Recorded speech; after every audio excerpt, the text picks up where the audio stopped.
อามิลาอามิลากินยังโอ้เพิ่นกินนมอันน่ะส้มสำหรับเด็กน้อยเนาะรสสตรอเบอรี่มักหลายนี่นะสตรอเบอรี่กล่องหนึ่งนี่หมดเจ้ยได้นี่นะเพิ่นบักมักมากหนึ่งเอากินลงไปล้านเลยสักไปกินไปเนาะให้เพิ่นกินผู้เดียวเพิ่นก็ฮู้จักสุดบวงอยู่เมื่อยกินแล้วก็จกฟ้ายปะเนี่ยตามใจเลยให้เฮ็ดตามใจเพิ่นเลยเนาะอยากกินแบบได้ก็กินพ่อแม่มีสิทธิ์ล้างมีสิทธิ์เบิ่งเพิ่นก็มีความสุขกับการกินนะ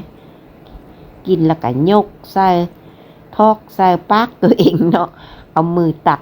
เอามืองมก็บ่สมใจเอาบ่วงตักก็บ่สมใจอ้าวกินลงไปพ่อกับแม่เพิ่นก็ได้แต่เบิ่งแต่หัวเนาะใช่เพลงค่ะน้องค่ะ ลำมักอามิลานะรสสตรอเบอรี่นมส้มเฉพาะเด็กน้อยเนาะอันนี้